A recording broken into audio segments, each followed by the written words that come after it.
గురువుగారు, జ్యోతిష్యానికి సంబంధించి మీరు కొన్ని ముఖ్యమైన విషయాలు చెప్తూ ఉన్నారు. చాలా ఇంట్రెస్టింగ్ టాపిక్స్ మాట్లాడుతూ ఉన్నాం. అందులో భాగంగా అంటే ఇప్పుడు మనం మాట్లాడే టాపిక్స్‌లో కొంచెం ముందుకు వెళ్తే ఈ ఎలక్షన్స్‌కి సంబంధించి 2024 ఎలక్షన్స్ ఏవైతే జరిగాయో, దానికి సంబంధించి చాలామంది రకరకాల భాష్యం చెప్తూ వచ్చారు. ఎవరికి తోచింది వాళ్ళు చెప్పారంటారా? నిజంగా శాస్త్రబద్ధంగా చెప్పారంటారా? కొంతమంది జగన్ గారి జాతకం తీసుకొని, చంద్రబాబు నాయుడు గారి జాతకం తీసుకొని, లైవ్‌లో కూర్చొని వీళ్ళకి ఇన్ని సీట్లొస్తాయి, వీళ్ళకి ఇన్ని సీట్లొస్తాయి, వీళ్ళు మాత్రం గెలుస్తారు అని ఇలా జ్యోతిష్యాన్ని చెప్పడం జరిగింది. కానీ తీరా రిజల్ట్స్ వస్తే అసలు ఎక్కడా కూడా పొంతన లేకుండా రిజల్ట్స్ అనేవి చూసాం. కొంతమంది ఆహ్, ప మీడియా ముఖంగా వచ్చి తప్పైపోయింది అనే విషయాలు చెప్పడం జరిగింది. అసలు కొంతమందైతే చాలామంది అసలు కనుమరుగైపోయారు. గతంలో ఎవరైతే చెప్పారో వాళ్ళసలు ఈ మధ్య కాలంలో కనిపించను కూడా కనిపించట్లేదు. కొంతమంది మీడియా ముఖంగా వచ్చి ఇక నుంచి రాజకీయ జ్యోతిష్యం మేము చెప్పము అని కొంతమంది చెప్పడం జరిగింది. అసలు ఎందుకు ఇలా చెప్పడం జరుగుతుందంటారు? జ్యోతిష్యం అనేది అందరూ అదే శాస్త్రం చదువుతారు. అందరికీ అదే తెలుసు. తెలిసిన వాళ్ళు ఒకే ఆన్సర్, ఒకే రిప్లై అనేది ఇవ్వాలి కదా! ఎందుకు ఇవ్వలేకపోతున్నారు చెప్పండి? జ్యోతిష్ శాస్త్రం ఒకే శాస్త్రం అయినప్పటికీ కూడా హ్మ్. చూసే కోణంలో చిన్న మార్పు ఉంటుందండి. కోణం మార్పు వల్ల మాత్రమే సంభవించడానికి అవకాశం ఉంది. దట్టు జ్యోతిష్ శాస్త్ర పండితులు ఎవరు ఇంక్లూడింగ్ మీ నేను కూడా హ్మ్. ఒకవేళ చెప్పినప్పటికీ కూడా ప్రధానంగా ఎవరైతే ముఖ్యమంత్రి పదవికి రేసులో ఉన్నారో వారి జాతకాన్ని పరిశీలించడం జరుగుతుంది. హ్మ్. 100కి 100 రూపాయలు ఆయన గెలుస్తారంటారు. ఆయన ఓడిపోడు. హ్మ్. గెలుస్తారు వాళ్ళు. ముఖ్యమంత్రి అవుతారు. ఇన్ని సీట్లు వస్తాయని చెప్పడం. ఇన్ని సీట్లు వస్తాయనే ఆ ఆ యొక్క జవాబు దగ్గర తికమక ఉంది. అవును. ఏమిటి తికమక అంటే ఆహ్, ఒక 175 మంది నిలబడితే హ్మ్. నేను ఎంతమంది జాతకాలు పరిశీలించాలంటే 175 మందివి పరిశీలించాలి. హ్మ్. అయితే సరి అయినటువంటి నిజమైన date of birth, time, place ఉండవు మా దగ్గర. హ్మ్. ఉండవు. హ్మ్. ఉండనప్పుడు ఖచ్చితంగా ఇన్నొస్తాయని జెప్పి కూర్చొని చెప్తాం. హ్మ్. ఎందుకు అంటే ఒకటి రాజయోగం. హ్మ్. ఇంకోటి మహారాజయోగం. హ్మ్. ఈ మహారాజయోగాన్ని పొందిన వ్యక్తి తప్పనిసరిగా సింహాసనాన్ని అధిష్టిస్తాడు అని చెప్పి మనకొక అవగాహన ఉంటుంది. హ్మ్. ఇప్పుడు మేము జగన్మోహన్ రెడ్డి గారి జాతకం నేను పరిశీలించాననుకోండి. హ్మ్. మహారాజయోగం ఉందా లేదా చూస్తా. హ్మ్. 100% మహారాజయోగం ఉంటేనే ముఖ్యమంత్రి అవుతాడని చెప్తాం మేము. హ్మ్. అయితే ఇప్పుడు జరిగే పీరియడ్‌లో మహారాజయోగం ఉందని మేము చెప్పేసాం. అనుకుందాం. అవతల వ్యక్తి చంద్రబాబు నాయుడు గారిని చూస్తాం. హ్మ్. పవన్ కళ్యాణ్ గారిని చూడం. హ్మ్. మోడీ గారిని చూడం. ఇప్పుడు అర్జున్‌ని ఓడించడానికి కర్ణుడిని పెట్టుకున్నాడు. కానీ హ్మ్. శ్రీకృష్ణుడిని ఓడించడానికి ఏం పెట్టుకోలా దుర్యోధనుడు. బా చెప్పారండి ఎగ్జాంపుల్. ఇది మర్చిపోయాడు. హ్మ్. అర్జునుడు ఒక్కడు కాదు, హ్మ్. ముందర శ్రీకృష్ణుడు కూర్చుంటాడు. అవును. జెండాపై కపిరాజు. సారథి కదా ఇంపార్టెంట్. ముందు సితవాది శ్రేణిని పూంచి హ్మ్. హ్మ్. నే దండంబునకొని తోలు చందనము మీరన్ హ్మ్. నారి సారించుచున్ గాంధీవమ్ము ధరించి ఫల్గునుడు నీ మూకలు చెండుతున్నప్పుడు అని సభలో వచ్చి రాయవారంలో చెప్పాడు. హ్మ్. హ్మ్. చెప్పినప్పుడు ఈ XYZ అనే వాళ్ళు అంటే కూటమి లేకముందు బహుశా వీళ్ళంతా ఓపెన్ ఛాలెంజ్ చేసుండొచ్చు. హ్మ్. హ్మ్. జగన్ గారు గెలుస్తారు. కంపల్సరీ వాళ్ళు గెలుస్తారు, వీళ్ళు గెలుస్తారు. హ్మ్. హ్మ్. ఒకసారి రాయబారం అయ్యి మేమందరం కలిసి వస్తున్నాం అని చెప్పారుగా. కృష్ణుడు చెప్పాడుగా వచ్చి సభకి. అవును. నేను కూర్చుంటాను సారథిగా. హ్మ్. నీ కర్ణులు 10,000 అని నొత్తురు చత్తురు రాజరాజ అని చెప్పిపోయాడు వచ్చి. అవును. చెప్పినప్పుడైనా వినాశనం. ముగ్గురు జాతకాలు పరిశీలిస్తే గనక హ్మ్. గెలవడు అని చెప్పి ఉండవలసింది. హ్మ్. 100కి 100 రూపాయలు. హ్మ్. ఇది ఈ చిన్న లాజిక్‌ని మిస్ అయ్యారు జ్యోతిష పండితులు. హ్మ్. జగన్మోహన్ రెడ్డి గారికి, చంద్రబాబు నాయుడు గారికి మాత్రమే పరిశీలించారు. ఇద్దరిలో ఎవరికి బలం ఎక్కువుందని. హ్మ్. కానీ ఈ ముందర కూర్చునే సారథి, వెనక నిలబడే సర్వసైన్యాధ్యక్షుడు వీళ్ళని మర్చిపోయారు. హ్మ్. ఈ ఈ మర్చిపోవటం అనేది జ్యోతిష్ శాస్త్రంలో చిన్న జరిగినటువంటి అవకతవకలుగా మనం చెప్పొచ్చు. హ్మ్. 2 మన తెలంగాణ విషయానికి వచ్చేసరికి కేసీఆర్ గారి విషయంలో కూడా నేను కూడా చెప్పడం జరిగింది. ఈసారి తప్పనిసరిగా ముఖ్యమంత్రి గారు కేసీఆర్ గారే అని. హ్మ్. 100% ముఖ్యమంత్రి ఆయనే. ఇప్పటికి కూడా ఒప్పుకోం మేము. రేవంత్ రెడ్డి గారు అవుతారు అంటే ఇప్పటికి కూడా ఒప్పుకోం. అయ్యారాయన. అవును. అంటే జాతకం విషయం చెప్తున్నా. చిన్న క్లాజ్ ఇచ్చాం. 40 సీట్లు మార్పు చేయాలి. ఏదైతే ఎగ్జిస్టింగ్ 119 ఎమ్మెల్యేలు ఉన్నారో 119లో 40 మందిని మారిస్తే దరిద్రం వదులుతుంది. అప్పుడు మాత్రమే ముఖ్యమంత్రి అవుతారని ప్రస్ఫుటంగా నేను కూడా టీవీలో చెప్పాను. నేను కూడా చెప్పేశాను. మార్చలే. ఏదో 1 or 2 ప్లేసులు ఏదో చిన్న చిన్న ఇబ్బందులు ఉంటే జరిగినాయి తప్ప ఓవరాల్గా యాజిటీస్కి దింపేశారు. రణరంగం అయింది.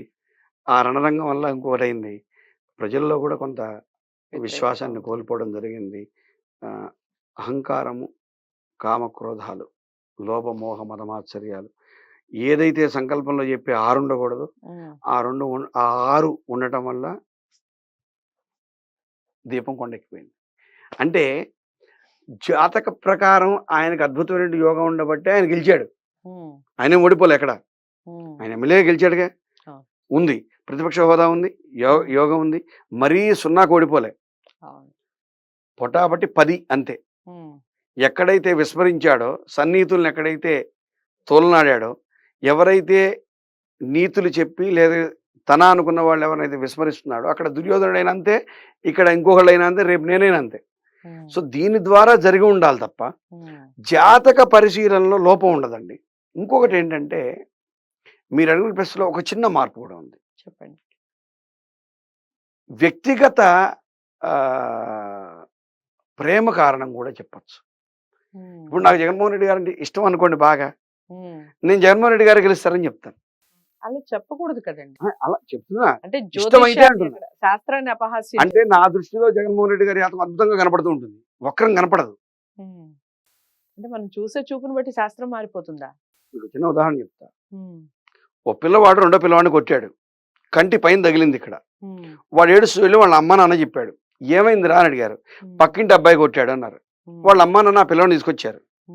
వీళ్ళ అమ్మ నాన్న బయటకు వచ్చారు. ఏంటండి అని. మీ అబ్బాయి మా అబ్బాయిని కొట్టాడండి, కన్ను పైన తగిలింది రాయి, మీ అబ్బాయికి అల్లరెక్కువైపోయిందంటే ఈ తండ్రి అన్నట్ట, మా అబ్బాయి కొడితే కంటికే తగులుతుందండి, అక్కడ ఇక్కడ పక్కన తగలదని చెప్పాట.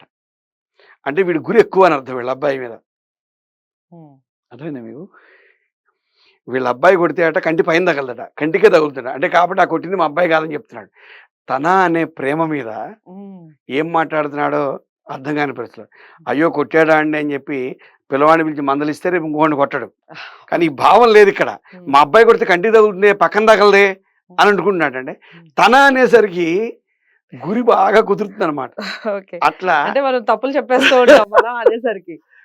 నేను అడిగేది కూడా అదే గురువు గారు. ఇప్పుడు మన అనుకునేది అది ప్రేమ వాత్సల్యం, అది వేరు. ఇది శాస్త్రం కదా. శాస్త్రాన్ని మన అనుకొని శాస్త్ర సంబంధమైన విషయాలు చెప్పేటప్పుడు అది మన అనుకొని చెప్తే అపహాస్యం. మన అనుకోరు, పాజిటివ్స్ అని కనపడుతుంటాయి, నెగిటివ్లు కనపడవు.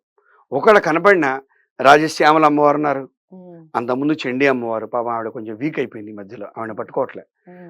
ఆ తర్వాత శతచండి, అయితచండి, ప్రత్యంగిర, వీళ్ళంతా పాపం కొంచెం శక్తి కలిపి ముసలాళ్ళు అయిపోయినట్టున్నారు. అమ్మవారు వాళ్ళు వదిలేశారు పండితులంతా. ఆ తర్వాత రాజశ్యామలు వచ్చారు, పాపం ఆవిడ కూడా ఉద్రాలు అయిపోయినట్టుంది. ఇప్పుడు వారాహి వచ్చారు, ఈవిడ ఉద్రాలు అయ్యాక ఇంకొక ఆవిడ వస్తుంది. అంటే అమ్మవారి శక్తి పాపం సన్నగిలిపోతుంది జనాల దృష్టిలో. అంటే అమ్మవారికి కూడా ఫేమస్ నేమ్ కావాలి అంతే కదా. అందుకని ఆ నెగిటివ్ ఏది కనపడిందో దానికి యాగం చేసేద్దాం అంటారు. కానీ నువ్వు జాగ్రత్త, నీ జాతకం బాలేదు, నువ్వు గెలవవు, ఈ జాగ్రత్తలు తీసుకుంటే గెలుస్తావు అని చెప్పే ధైర్యము, అవకాశము ఈ జ్యోతిష పండితుడికి రాదు. ఎందుకంటే జగన్మోహన్ రెడ్డి గారు ఆయన పిలిచి మాట్లాడు, ఈయన టీవీలో చెప్తాడు అంతే, ఈయన పర్సనల్ ఇంటరాక్షన్ ఉండదు ఆయనతో. ఈయన ఏదో మాట్లాడేస్తాడు. ఆయన తీసుకునే నిర్ణయాలు, ఆయన తీసుకునే గురువు, ఆ గురువు వేరే ఉంటాడు. ఆ గురువు ఏం రెమెడీ చెప్పాడో తెలీదు, ఈ గురువు దృష్టిలో వేరే రెమెడీ ఉంటుంది. తద్వారా ఈ రెండు క్లాష్ అయ్యి ఓటమి గెలుపుగాను, గెలుపు ఓటమిగాను సంభవించడానికి కూడా అవకాశం ఉంది. ఇంకొకటి కూడా చెప్తున్నా, ఇక్కడ ప్రజాశక్తి, అక్కడ శ్రీకృష్ణ శక్తి. అక్కడ అర్జునుడి బలం అంతా శ్రీకృష్ణుడు, ఇక్కడ రాజకీయ నాయకుల బలం అంతా ప్రజలు. ఎవరైతే సపోర్ట్ చేస్తారో, ప్రజలు ఎవరికైతే సపోర్ట్ చేస్తారో వాళ్ళు గెలుస్తారండి. జ్యోతిష్య పండితులు చెప్పినంత మాత్రాన నేను చెప్పినా సరే, నేను ఎవరిని కాదు, నన్ను కూడా నేను విమర్శించుకుంటున్నా, నేను చెప్పినా గెలవరు. ఎందుకు? కేసీఆర్ గారు 40 సీట్లు మారిస్తే గెలుస్తారన్న వినే ఉంటారు, ఆయన వినకపోతే ఆయన అనుచరులు వినుంటారు. ఎవరు నిర్ణయం తీసుకోవాలా?